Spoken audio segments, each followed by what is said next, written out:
Okay, we are live. Hello, everyone. This is Postgres TV, Nikolai Smakhvalov, and today we have interesting guests, founders of FerretDB, Peter Farkas and Alexey Palazhchenko. Hello, thank you for coming. Thank you for the invitation, Nikolai. So, and FerretDB is like we have a class already of systems which are built on top of Postgres, which are open source and which are aiming to replace or to provide some alternative to some commercial or semi-commercial database systems, as in our case, right? And in this case, we have like for open source Snowflake, we had episode with Hydra, we have Timescale DB, it's like open source time series database. What else? Like many such systems already, right? Oh, Supabase, it's open source replacement for Firebase. And today we talk about open source replacement for MongoDB, right? FerretDB. Is it correct description or no? Well, so basically FerretDB is an open source alternative to MongoDB, and we are mainly building it on Postgres. Many in the community pointed out that it's not really built on Postgres because we are supporting other database backends as well.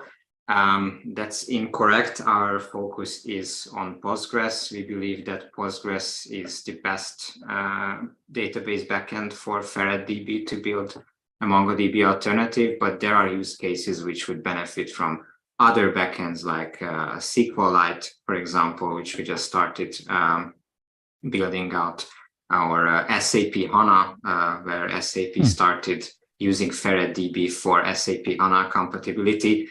We did not anticipate that at all, but these things happen. But Postgres is our main focus. Right, and so you're basically building some kind of proxy layer between Postgres and user to speak MongoDB protocol, right? MongoDB language, like I remember.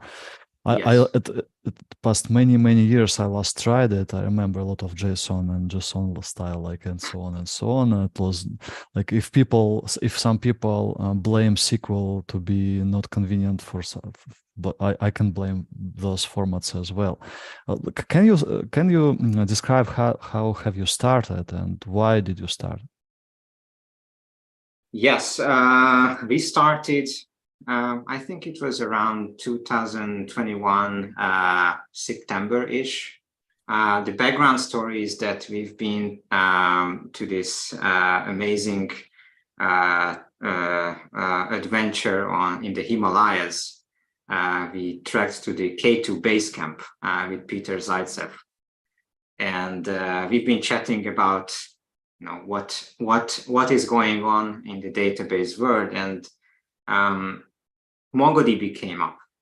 And MongoDB's story is interesting because it's the database of choice for those who really don't want to care much about the database itself. So let's suppose someone creates a mobile application and they just want to store a small amount of data for their app. They are not going to start using Postgres. Most likely they are going to start using MongoDB because it's insanely easy to interface with it. You don't really need to know much about the underlying technology. You don't have a lot of these barriers which you often need to clear before using a relational database or an insanely capable database like Postgres. Now, so you don't need to know about Boy's code normal form, for example, right? Among other things, yes, or how to plan your schema. I mean, that's also something normalization and so on, right? Yeah, so engineers usually underappreciate the level of knowledge you need in order to be able to start using a relational database. At least that's what I'm seeing. So we've been talking about MongoDB, and MongoDB is a very interesting story in itself because traditionally it was an open source database, and it was released under an open source license, and the MongoDB community regarded it as a database with no vendor lock-in, which can be used anywhere, can be deployed anywhere, can be modified, and so on and so on. And in 2018, this changed. They introduced the server-side public license, the SSPL license, which basically controls the way how you can utilize MongoDB in a cloud environment. And the reason behind them adopting SSPL is obviously to make sure that some cloud providers are not able to just take MongoDB and provide it as a service without supporting the MongoDB as an open source project. Now, in 2018, they this made MongoDB not open source, at least at strict terms. So some people say if it's not OSI approved license, it's not open source. Do you agree with it? I wholeheartedly agree with the OSI approach. I think that it's a very dangerous thing nowadays that many companies are trying to redefine open source. Right. So, and yeah, you chose Apache. Like, you chose yes. Apache, right? Mm-hmm. Yes, for everything. Yeah, exactly. So many companies are like, yeah, this is almost as good as open source, or this is open source, but this approach is inevitably going to dilute the meaning of open source as a definition. And you can argue whether the definition itself should be updated or not. I believe that there's no need for it, but at the very same time, it is not up to one or two companies to decide what we call open source. I think that's interestingly, Nikolai, at the beginning you mentioned several open source databases that are replacement for something, and one of them, at least one of them, is not actually open source. Timescale? Yeah, indeed, they are not open source. Open core, like they have something on Apache, and additional stuff is on their own license. So it's partially open source. Community edition is open source because it's Apache. Well, if you can build it, because actually that's not that easy. I tried it once. Interesting. Okay. Yeah, that's a good point. So there are a couple of projects out there who are claiming that they are open source, but good luck with actually running it for yourself. Good luck with. Well, okay, I wanted to ask about it later, but obviously it's very connected to this topic. The topic is like, what's your business model? Do you just want to build something and that's it, or you want to build a business about it? Because if you're on Apache, everyone can do the same and so on, right? Like, what are you planning to do, or maybe already doing? That's correct. So our approach is that there's no open source project without an actual, viable business behind it, at least one.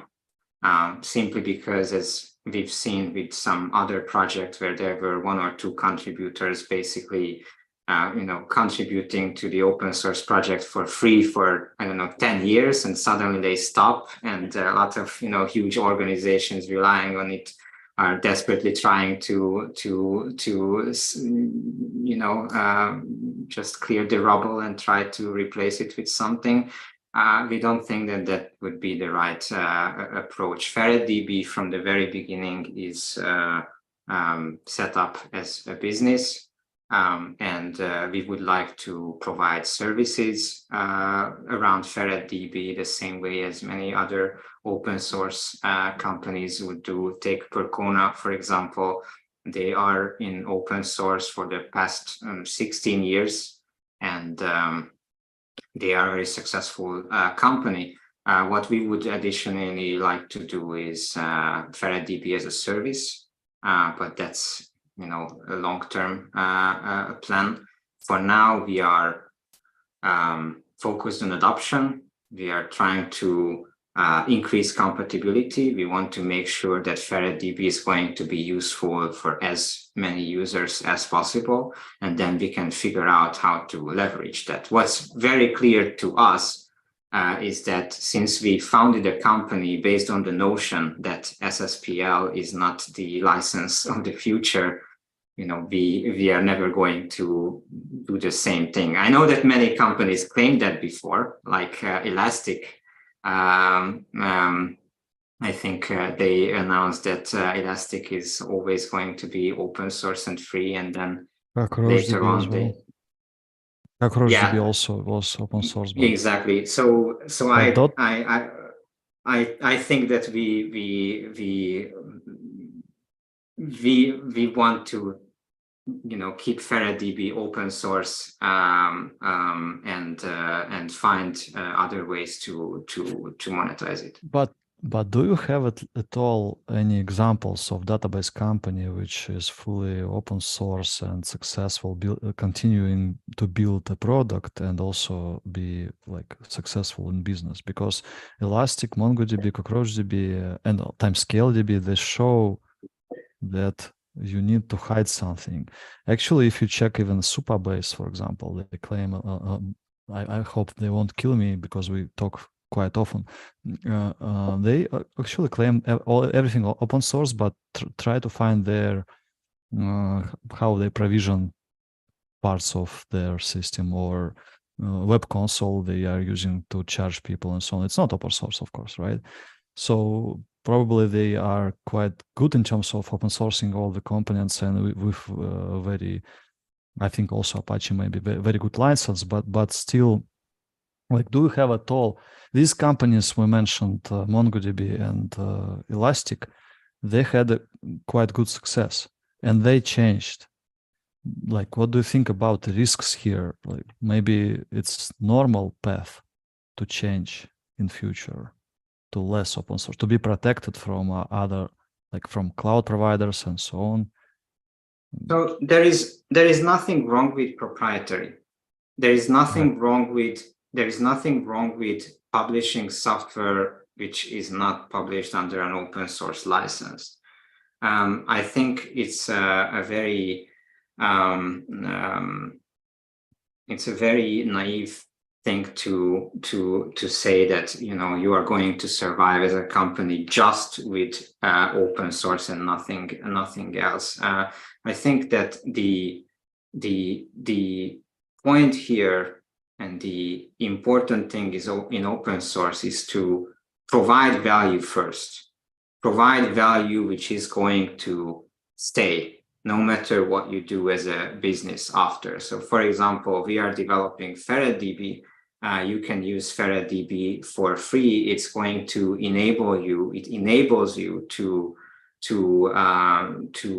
run a MongoDB compatible API on Postgres or some other database backends. We think that we need to stand by keeping this part of our project open source.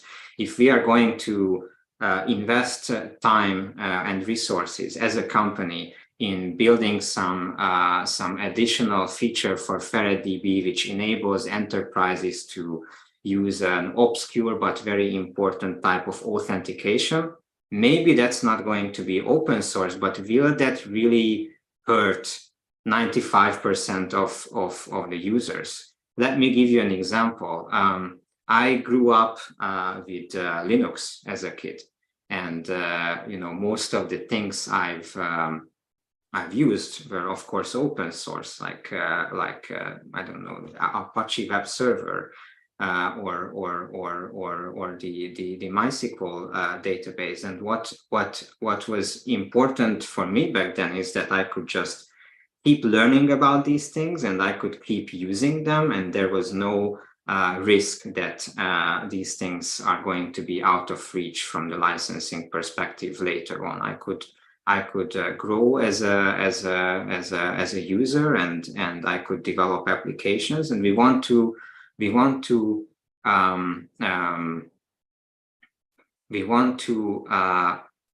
put MongoDB back on this course as a technology where 85-95% of the users can still use it, can still interact with it, can still use it on the cloud without having to learn, without having to worry about the license. and can just be a part of a Linux distro where you know, hobbyists and even serious users could build applications on them. On the other hand, yes, it's a naive approach, and it would be misleading to say that FerretDB is never ever going to charge for anything later on, and everything is going to be free. That's not how we can sustain the work on FerretDB itself. Right, makes sense. And what's your typical user? Is it like already someone who is already using MongoDB and wants to escape from this license, or wants to take more control, or something else? Like, what's typical type of usage? So let's go back to how it started, because we did not finish that thought, and it's actually very much relevant. So we did not know back then when we came up with the idea. The idea was to connect two very powerful ecosystems. So there is the MongoDB ecosystem, which is insanely powerful because it's very easy to use. The MongoDB drivers are extremely easy to work with. There are user interfaces which you can use as a MongoDB user to manage your database. It's very, very simple to use it and develop with it. The developer experience is unmatched when it comes to MongoDB and in the database world. Postgres is the same thing on the relational side of the database world, where we have this insanely powerful product, insanely powerful software, and also a very, very dedicated, very special community who are really proud of Postgres and want Postgres to succeed in many different ways. And so the idea was to connect these two ecosystems and see what comes out of it. We started FerretDB. Alexey, as our sole developer, developed the tech demo back in 2021 November-ish, and we published it on GitHub. And we thought that this is going to take a lot more time to catch on, but actually the next day we were bombarded with emails and even phone calls, and we got 5,000 stars on GitHub, and it just became this very unexpected success. And so from where all those contacts came from, like, did you publish on Hacker News or on? Yes, well, someone published it on Hacker News, and first we did not understand what is happening, because we just got a lot of stars, and then we had to understand where the attention is coming from, and that's where we learned that yes, there was significant traction on Reddit. There is demand, right? So this showed that obviously there is demand. Interesting. But you were not the first with this idea. I remember ToroDB, right? So I wonder why ToroDB didn't work and it worked for you. Maybe it's about the language you chose. I know Alexey is expert in Go language, right? While ToroDB, I think it's written in Java, was written in Java. Right, then maybe it's about it, or you think it doesn't matter that much? Like I'm trying to understand why this initial success was so obvious. ToroDB, the folks at ToroDB were true visionaries, because they started this project while MongoDB was still open source. So, too early, right? I see. Too early, so they were seeing the need for an alternative. They just, I believe, of course, I don't want to speak for them, but I believe nobody knows. Actually, I understand this tricky question. Like nobody knows for sure, but but it's true. We talked to them, so we had some conversations with them early on, and we tried to understand, what they learned, which can be useful to us. But I think it really boils down to timing, and it really boils down to they've seen they've seen that the technology is there, because as far as I know, the founders of ToroDB are very active members in the Postgres community as well. So they've seen that it is something which is possible to do, but it did not really catch on because I believe there was no real interest, no real need at that time for ToroDB and for an alternative. Yeah, well, yeah, makes sense. I think because I also talk to them quite often, and I think the reasons which were driving them is like, let's bring all good things from Postgres, like MVCC, reliable engine, backups, everything, and so on. Like no more inconsistency and so on, but still like protocol from MongoDB. You see it quite differently probably initially, but eventually you got all those benefits as well, right? Because if it's Postgres, it provides you like consistency, atomacy, and so on, right? ACID and MVC engine and so on. Yeah, interesting. So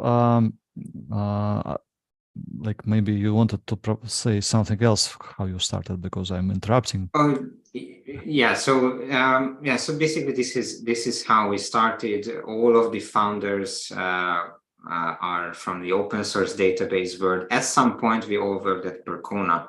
I mean, not the whole team, but Alexey, of course, Peter Zaitsev, who founded Percona. Not at the same time though. So the first time I heard about Alexey was not at Percona. But the reason why it's important that we all work at Percona is because I think Percona is a really good open source company. So I think we are proud to share values with Percona. And I think that is important to us even to this day. So we founded the company 2021, and that's when we started talking to customers. And this goes back to your earlier question on who are interested in such a solution. So it was very interesting to us to hear from small companies, like very small companies, like one or two engineer companies or teams wanting to use FerretDB as a replacement for MongoDB simply because they already have a Postgres database in-house, and they are running it and they are successful with it, and they don't want to learn MongoDB or running MongoDB for that one application which would need it. So there was that type of customer. So they want to use some additional component or application which expects MongoDB, but they don't want to start administering it or to pay MongoDB a lot of money for it. That makes sense. Interesting. Exactly. And then this was not at all very surprising. So this is what we initially thought would be the average user who would want to use FerretDB. But later on, we also got approached by huge users. Wait a second. Before huge users, I know many small companies, especially startups, usually use Postgres, but they pay, for example, to RDS because they don't have DBA in the team. So, is it possible to use FerretDB on top of RDS?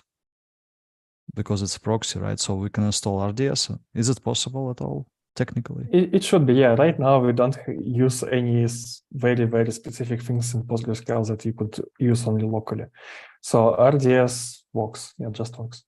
So any managed Postgres probably, like Cloud SQL from GCP, Azure with Citus and sharding maybe, right? So it's also interesting. I mean, for sharding, yeah, right now we don't provide anything for sharding yet. So everything that works on the PostgreSQL side will just work with FerretDB. Yeah. Okay, good. That's interesting. So indeed, for small team, it's obvious we don't want to manage anything. But of course, we need to install FerretDB on some like EC2 instance, for example, if it's AWS, right? But at least we don't manage database because RDS provides all backups, failover, and so on. Yeah, that's interesting. Yeah, and also FerretDB is stateless, so it's like very easy to run FerretDB. It's stateless. If your multiple container machines. crashes or something, it's just being restarted. Yeah, and you could also run Yeah, multiple instances, and no coordination between them is needed. Yeah. Yeah, let's return to this from technical point of view. I have questions and comparison I would like to explore, but let's finish with bigger companies and so on. So it was very interesting to us that very large companies like banks approached us, saying that they have this huge monolith banking application which is running on MongoDB, and now they are having second thoughts about the license, and they want to have an alternative for it. And they've been asking us questions like, okay, so do we have time next month to start the implementation for them? And of course, that was not possible, and I believe it's still not possible when it comes to huge distributed databases. But for smaller users, we are already getting some traction. So there are a couple applications which are already being built with FerretDB in mind, in place of MongoDB, and we are really happy that finally, after more than a year of work, we are seeing that FerretDB is actually useful for real world users. And what's even more interesting is that I mentioned that small and large and mid-sized customers or users reached out to us, but service providers are also very interested, because if you think about it, SSPL hurts service providers a lot because they just can't provide MongoDB without paying MongoDB a license fee. Now, this is not a problem for large service providers like AWS or Azure, but smaller service providers are not equal in terms of their place at the table of negotiations. So they've been traditionally unable to provide MongoDB as a service. And, many times we are asked, like, really, what's the problem with the SSPL license? Well, the SSPL license, this is a great example here where the SSPL license actually prohibits some service providers to ever run MongoDB as a service. And therefore, there are less alternatives for the user to find a service like that, which means that the costs and the number of alternatives are going to be higher, and the number of alternatives will be low. And this is in general, these situations are never in the favor of the user, but rather the vendors. So service providers also showed a lot of interest. We just started the French or European service provider platform as a service provider, Scaleway, just started providing FerretDB as a service, which was huge to us. And that's cool. A lot of users, right? Yeah, so we are expecting a lot more feedback because it's more accessible. So we no longer have to, tell someone to just, use Docker and run it locally. And all of them are installed in like unified way, because it's easier for you. Like, congrats, that's good. That's good. Thanks. We are very, very excited about that. And the second one is the Civo marketplace. So Civo as a service provider, another European service provider, is also starting FerretDB as a service, which is just confirmation for us that, from the provider's perspective, this is a very interesting technology. Yeah, that's great. Okay, I think we should start talking more about tech. And am I right thinking about FerretDB as some layer similar to ORM or Postgres, like providing REST API, or some GraphQL engines, like something like just you talk to database, but using some different language, different format? Am I right or no? You mentioned, Alexey, you mentioned stateless, and usually the tools which provide either ORM or GraphQL or REST API, they are usually also stateless, meaning you can have multiple machines, scale easier in this part, and so on and so on. So it's just yet another transformative engine, or I'm wrong somewhere in this area. So let's talk about ORM. So let's say you have a programming language and you have ORM that maps objects of your programming language into database structure. And then this ORM uses something typically which is called driver. And driver speaks that protocol of the database. So we are not on the ORM layer. We are not on the driver layer. We are on the protocol layer. So you could use FerretDB with any driver that speaks MongoDB protocol. That's, of course, all MongoDB provided drivers, but also some alternative drivers, like, for example, Amazon provides a driver for their own document database, and it also should work with FerretDB. So, and when you use ORM in your application, you typically just, you map objects of your application, but you don't know what's under the ORM, what driver it uses. Sometimes you have a choice there, sometimes you don't. And of course, you don't care about protocol at all.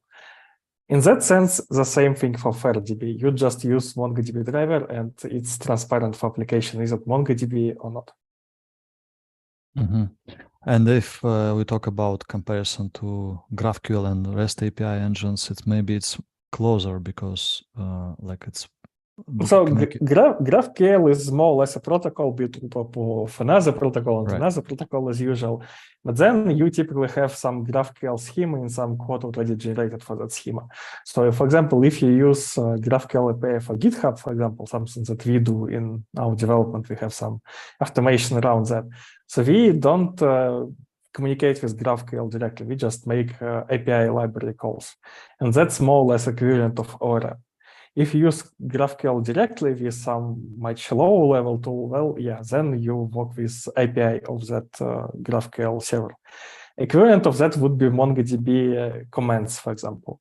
So in GraphQL, you send a post request with get me all comments of this user, and with MongoDB, you find comment with such a filter. But again, we are on a bit low level. Typically, we are on protocol layer, and then we get those commands and transform them SQL queries and send them to PostgreSQL. Yeah. First, you need to transform maybe collections. You need to create tables for them, right? So to be able to store them. So is there any hard choices you need to make when you choose proper underlying schema, or you need schema, right? Or it's just I don't know, a big integer plus JSON B column and that's it? So a lot of choices. So first of all, yes, right now we basically have a fat big JSON B object right now. It has indexes, so you could also index. Yeah, right now, yes, but we are doing some research into that, and maybe there will be some improvements. I will touch about that a bit later. So right now, basically, we could not introduce a schema because MongoDB applications typically have the schema on the application layer, and we just don't know the schema of the objects yet. So MongoDB provides some functionality for that. You can have a server-side, MongoDB-side schema validation. We just don't support it yet. But in that case, if you know the schema of the object, or there is some other alternative way for us to learn the schema of the object, for example, we could sample the collection and see, okay, all objects actually have the same schema. Then in the future, we could extract some typical most common fields, columns into separate columns. And for what? For example, to take less space. Okay. So we don't have to repeat the field name all the time. So from some kind of normalization, automatic normalization. Yeah, maybe. But that's just an idea. We basically in early stages of researching if that's needed or not. For example, initially we thought, okay, maybe performance will be better. It's not actually that much better, if better at all, because JSON indexes are as good in PostgreSQL as normal indexes for columns. There are some saves for space, because you don't have to repeat the field name all the time, but maybe it's not that big and maybe it's not worth it doing it right now. Yeah. And to connect the dots, those who use MongoDB. So they benefit from this, like speaking MongoDB protocol, but they could just use JSON B colon and do something themselves. It could be some small. Yeah. I mean, that's possible, of course. Yes, they could use. They basically could do the same as FerretDB and store information JSON B protocol. The problem is they have to rewrite the whole application.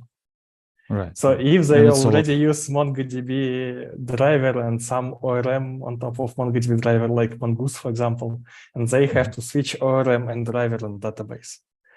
For many applications, that's like most of the database or most of the application, because amount of business logic sometimes could be smaller and the database access layer is much bigger. Yeah, it's a lot of work. I agree.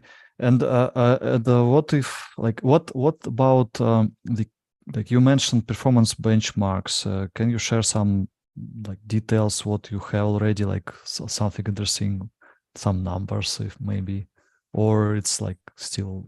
Yeah. So very early we thought about, okay, where we should go. Should we go into compatibility space or into performance space? So we either could make FerretDB compatible with MongoDB, or we could make it fast. And back at the day, it wasn't possible to try to reach both goals. And MongoDB has a lot of interesting cases where compatibility is hard to achieve, because the simplest problem, so in PostgreSQL, in one column, you typically have a data of the same type. For example, if it's integer column, you only have integers or null values. In MongoDB, you can have several different data types and different documents in the same collection. So in one document, field A could be integer, then in the next document it could be string, and then in the next document it could be data. And we need to sort them somehow, and we need to filter them somehow. And the rules of sorting and comparison of different data types and values in MongoDB, sometimes they're not straightforward. So in that area, I would say MongoDB works as expected in typical use cases, but once you compare, for example, empty array and array containing any single element which is null, result is very unexpected. In that particular case, sorting depends on the sorting order. Null is always trouble. Null is always a trouble. I mean, in MongoDB, also such cases are trouble. So, for example, they officially support not number values, infinity values, negative zeros, but all that not so good. And yeah, null is simple, but I mean, simple and kind of expected. But then, for example, in MongoDB, in some cases, all numerical types compare the same, and sometimes they're not. And they have 3 distinct numerical types. Okay, and which null are you referring to? Relational, SQL null, or JSON null? Because there are 2 different JSON null, actually BSON null, and that's another level of the problem, because they actually don't use JSON but BSON. BSON have much more data types. It has a data type for null, it has a data type for undefined, and that's separate data type. They have a data type for JavaScript with scope, which we don't support, of course, but they still have it, and so on, so on. So a lot of edge cases like that. And back to the question about performance, so we try to make it compatible. And of course, early on, that was interesting discussion internally with a team which basically just started back then. So what we did early on, we generated a lot of SQL queries and tried to generate a huge SQL query which covers all those edge cases.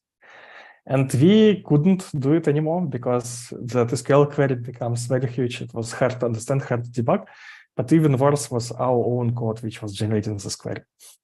So early on, we decided, okay, let's do the opposite, and that actually fetch all documents from the database and then do filtering on our Go side.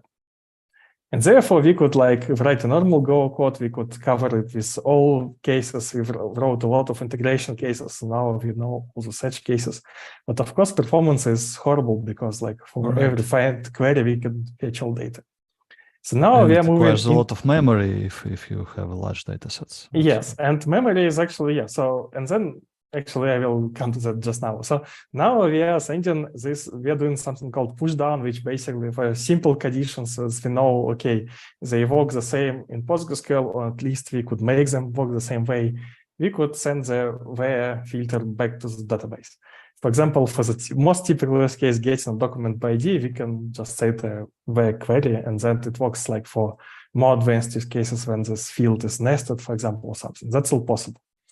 But then there's another problem how to sort those documents. Because you could not sort all documents until you get all them.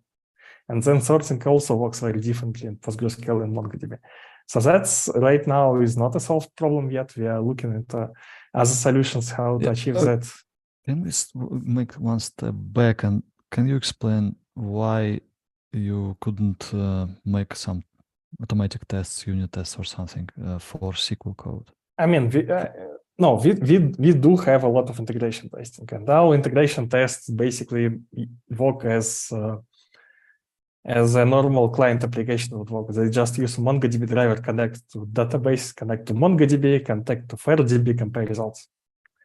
And we could not write unit tests because, okay, in our code, in our unit test, everything works, but doesn't work in practice. That's because, our unit test behaves differently than PostgreSQL or MongoDB. That's a typical problem when you write a test for external system, you don't understand. Your unit test cover your understanding, but then integration test ruin your understanding, and you end up rewriting unit test, and basically we just have only integration test right now. For the most part, yeah. To talk to Postgres, I see you are using a PGX, right? It's this driver for Go driver for Postgres. Yeah. That's the most advanced one, the most popular one. Yeah. Yeah. Well, I'm still not getting fully why we cannot solve this problem instead, because I think it's quite opens a lot of gates when you start doing some work instead of database. And maybe it's easier to solve test problems. 100 agree. 100 agree.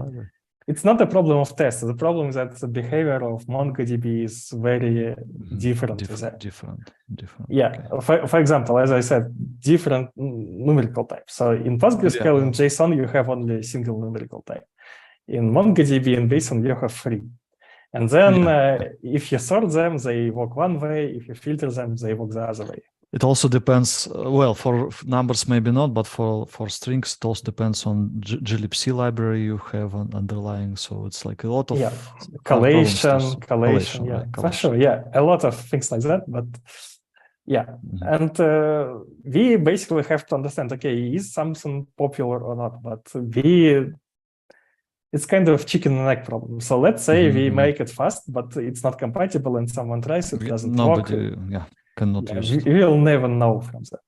And then we have to make some hard choices. For example, for not a number, we don't support at all, because if you ever wrote some code that uses not a number, you know that even in tests, it doesn't work. You just compare expected value and actual value and get false, because not a number is not equal to anything, including not a number. So we just removed not a number because it's not possible to support actually. No one actually uses it, which is good. But for other cases, people quite often use different numerical types in the same field. That's common. Unfortunately, we don't know. Because it's schemaless, right? That's schemaless. That's one part of it. But another part of it, that's many users of MongoDB use JavaScript. And in JavaScript, you have this single numerical type, which is actually different data types under the hood. And then MongoDB drivers try to optimize it, so they use automatically the best type that fits, the smallest one, the integer type for integer numbers. But then in the database, you have this mess that you have somehow to solve. Yeah, makes sense. Okay, so performance was postponed in favor of this compatibility stuff to be solved first, right? Yes. But still, it's still interesting to me to hear some of your ideas about future performance issues you will need to solve. For example, are you going? I saw you talk about sharding and so on, but did you think about, for example, partitioning in some cases when we split a table to multiple partitions on a single node? Something like these areas, like to help people to handle multi-terabyte databases, probably. I understand it's not the case yet, but still, maybe you have some ideas. Yeah, so for partitioning and sharding, that's like the next level problem. So right now, as I said, we implement simple push downs, getting documents by IDs, getting documents by numerical field, less or greater. So we actually support all of that. So some of the searching, not then you mentioned ordering is not solved fully. Yes, right? Yes. So ordering right now, ordering is still do on the Go side, and again, that's not possible to implement on PostgreSQL side because sorting is so different, and then you could not sort documents until you get all of them. So that's actually we want to ask.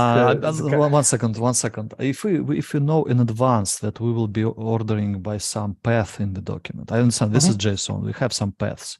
And we when we order, we say I need this, like I don't know, like timestamp inside which is located in this path. If we put everything to JSON-B or JSON column in Postgres, we can create a expression index on this path, right? It will be regular bit tree, and order by limit n will be supported. We will have index scan. But what would happen if there is a string in the middle? If string in the middle, so okay, but it's also, I think, solvable. We can have some like expressions. There was such project called JS Query from the same people. Yeah, maybe something can be solved here as well. But basically, we did some research there. I'm trying to explain that if you like, it's like users of language R. I like how they do they mimic SQL, like group by and so on, and they bring all the data to client side and then order, group by, aggregate and so on. But they eventually hit into the ceiling, which is memory, right? And they need to add more memory and so on. But databases for Postgres, as you know very well, the problem is solved already. So instead of it solves for data types PostgreSQL supports. And in JavaScript, that's much simpler because you basically have only strings and numbers and booleans and then objects and arrays. It's but once you created a function which extracts value you need to use for ordering, you can have expression index and have bit tree for it. Yes, but the thing is, okay, so let's say you have 3 documents and 2 of them you have time, for example. Not timestamp, because timestamp, of course, is separate type in BSON, which is not a time. Right. That's obvious. In SQL, it's also so. We have time, we have date, we have timestamp. So let's say 2 of them have time and the third one has string. So PostgreSQL, if you do that in JSON, I think, if I remember correctly, we tried it, but I don't quite remember the result, but something like strings always comes first. You have string first and then you have 2 timestamps.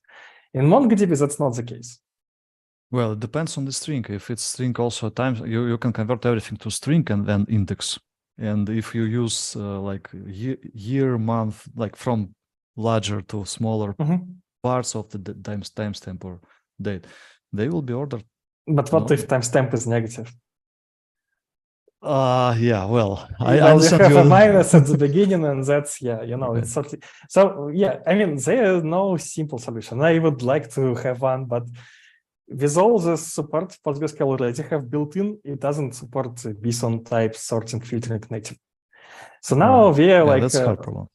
So now we are basically want to ask community what's the best approach, because we know several. We could implement stored procedures to do filtering and sorting for us. We could implement operator classes. We could write our full-blown extension for supporting BSON and doing that comparison and sorting on the PostgreSQL side.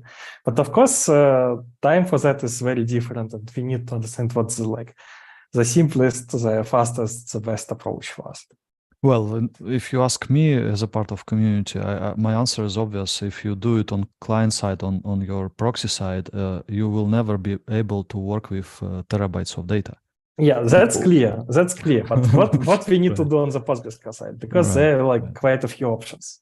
And once you, for example, if you do it with regular SQL or PLPGSQL or something, it's okay. But once you create an extension, RDS option we discussed earlier will be not more possible because they don't have your extension yet. So it's hard choice. And then even with PLPGSQL, it's not like not all PostgreSQL compatible databases that we also want to support one day or another. Not of them support PL/PGSQL. Right. Yeah. So we could write a stored procedure in raw SQL, but then it's quite hard.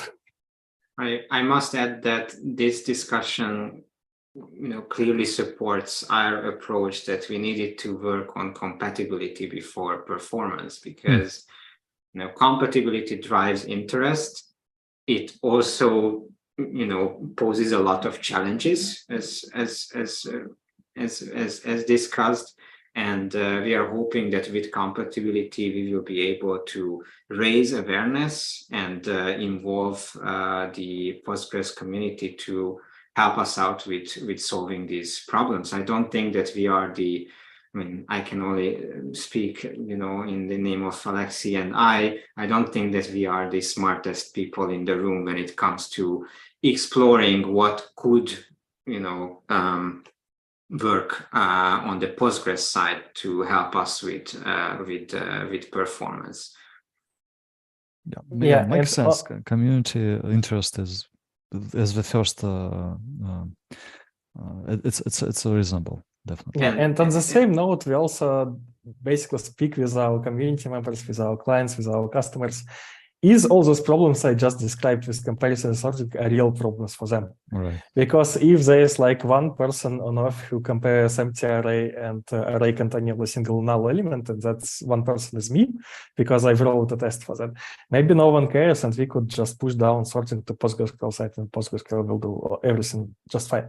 That's actually what we already want to do. We basically want to, in one of the next versions of FerretDB, we are going to add a special flag which will push down sorting to the PostgreSQL side, and it will be off by default, and we will ask users to try it out and tell us what broke and what not. Yeah, and then document all caveats, and that's it probably. Yeah, we already have a documentation for that. Yeah, it makes sense. Total sense. And then there's also the Postgres compatible providers who may solve some of these problems without us having to do much. We know that CockroachDB and Yugabyte and others already wrote blog posts about FerretDB, and they evaluated FerretDB, and some of the problems which we would call, web scale would be solved. Yeah, I remember the post from Frank Pashov, Yugabyte, right. Exactly, yes. And Artem Erwitz from CockroachDB, they extensively evaluated FerretDB, and they may have some smart solutions also, and could make FerretDB work for their users, and that would be awesome. We want everyone to use FerretDB. We want great adoption, and we're ready to work with anyone on that. Yeah, well, makes sense. Yeah, and finally back to sharding. We started from sharding, so okay. Sharding is, not sharding, joins are much less common for MongoDB users, as far as we know right now. So in PostgreSQL and relationship database in general, once you have all this normalization, you do join just often, because otherwise you have to fetch much more data and run more queries from the client application. On MongoDB, that's not the case. They have a few places where you could join collect data from different collections, but most commonly, as I say, okay, you just store documents with denormalized form, and you have everything there. You don't have to do sharding. So if that's the case, and so far it seems to be the case, but again, we need to run some experiments with community to see how much it's actually true or not. Because, for example, you at the very beginning you talked about PostgreSQL being atomic, and MongoDB actually supports transactions, but as far as we know, no one actually uses them. For some reason, I was at that conference, VLDB in Los Angeles, when they presented, and this founder of ToroDB was having a kind of technical battle with them. I remember that about transactions. It was funny. Yeah, I mean, So you think nobody's using it because it's disabled by default, right? I think it is enabled by default these days. Then people, if it's enabled, the thing, it seems that no. So as far as I know, that's the fact that they appeared so late, and it doesn't seem that many people actually use them. So maybe they use them under the hood and they don't know that, but that also doesn't seem the case. When they presented it, I'm 100% sure it was like an optional thing. Yeah, so back then, I was thinking, wow, maybe, yeah. wow, like it's not like people won't use it if you do it not default behavior. So it was strange Yes. for me. I remember it was Maybe there was some huge 4 years one ago. customer that basically asked them to implement transactions, and they did. So back to sharding, and so if no one actually uses joins, then we could implement sharding much easier, right? So Of course. FerretDB is a stateless proxy, and what we just need to have a map of shards to collection names somewhere, and then we could query those shards ourselves. Seems to be easier on the surface, but maybe it's not. And then maybe we could use some PostgreSQL specific solution for that, which is, of course, should work in much harder cases than we support, because they like sharding for PostgreSQL, I think supports joins, at least should support joins. Many years ago, when I worked at Skype, we have the Skype tools which supported sharding transparently for the application, except it wasn't. Yeah, it wasn't transparent at all, because you have to write the stored procedures with magic comments. Right. Yes. It's still Postgres doesn't support sharding. There are also only some solutions like Cytos, or there's a new thing called pgcat. But it's like all these things are third-party tools. Yeah, and right now we are checking, okay, do we want to support it completely ourselves and do all development on ourselves, because it doesn't seem to be that hard in our use case, or we want to integrate with some third-party solution, or we want to do a mix of something, because PostgreSQL doesn't support sharding natively, but it now supports replication and foreign data providers, and maybe we could somehow use that, which is available in vanilla Postgres. So again, we just don't know yet, but we want to solve the first problem of performance of queries for a single collection, for a single instance first, and after that we'll look into sharding. Yeah, makes sense. Well, okay, we should probably already finish in a couple of minutes.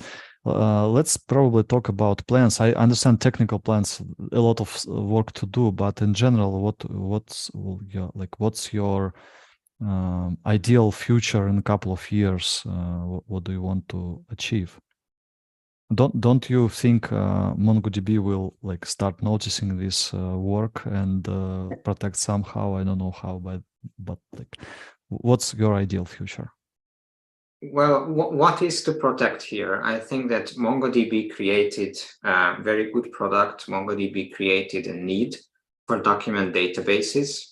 I don't think anyone can argue that MongoDB is one of the market creators when it comes to document databases, and they were able to make it common for developers to use document databases. But we also think that it's time to commoditize the document databases. And what we mean by that is that if you think back, Oracle was the sole vendor for SQL.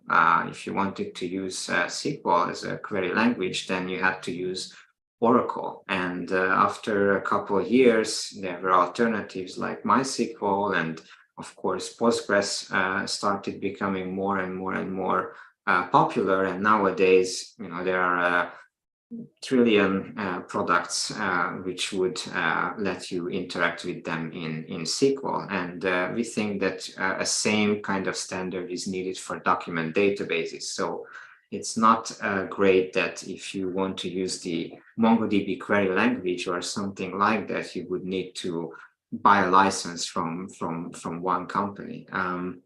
And most of the document database vendors out there are implementing their own ways of interacting with their databases. So what we are, what we want to achieve is to make sure that the query language for document databases will be a standard across the industry. And some vendors will be implementing it extensively, some others will have some basic implementation, but really want to reach the level of where SQL is. And as for this effort, we started the document database community. It's documentdatabase.org, and we are bringing bringing all the document database vendors together. We have some very nice speakers. We will have Bruce Momjian, for example, at the end of June. And we want to start the discussion around this, and we want to see an industry-wide collaboration on standardizing the query language for document databases. As for FerretDB as a project and as a company, of course, we want to be one of those vendors who are able to provide users a great alternative to MongoDB and a very, very easy to use and very capable document database with Postgres and probably some other database backends as well. Great. And free and open, right? Yes, free and open. Okay, on this note, let me finish. Thank you so much for coming. It was an interesting discussion.